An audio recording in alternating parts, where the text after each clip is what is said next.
everyone. My name is Sonia Ross, and today we're going to talk about South Korea's Hofstede dimensions. There are 6 different dimensions, and what they are power distance, individualism, masculinity, uncertainty avoidance, long-term orientation, and indulgence. And the first one we're going to talk about is power distance. And what that is the fact that every individual in a society is not equal. And it is the level of acceptance and the attitudes towards these inequalities. South Korea had an intermediate score of 60, which is a slightly hierarchical society. And basically the people there are generally accepting of the hierarchical order, which means they respect people that are above them.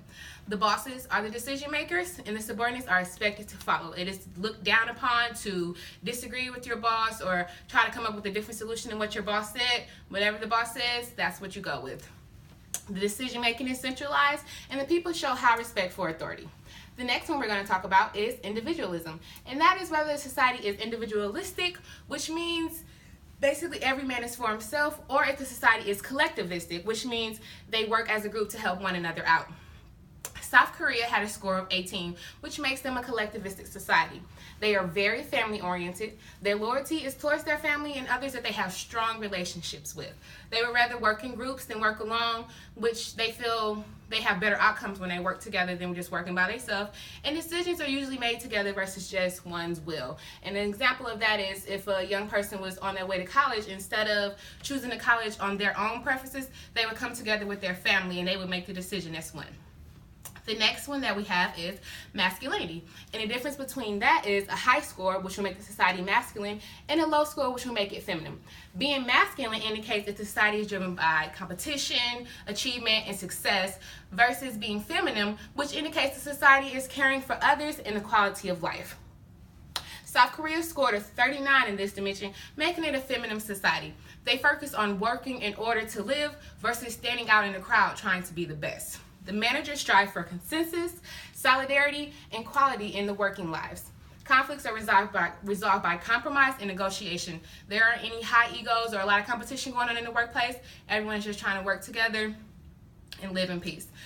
The next one we have is uncertainty avoidance, and that is the way society deals with the unknown and uncertain endeavors that future may hold, and whether they feel they can control it or if they just let it happen.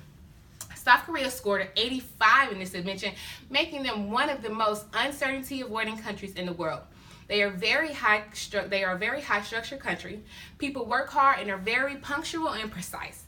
Innovation is usually resistant and they are not acceptable to change. They like to do things the way that they know how to do it and they don't want to change it. They have strict rules, regulations, and policy, and they put those in place to avoid uncertainty.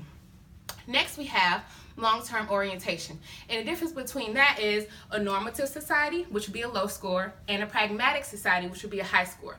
In a normative society, people maintain traditions and norms with change being suspicious, where in a pragmatic society, they encourage money and effort in education as a way to prepare for the future.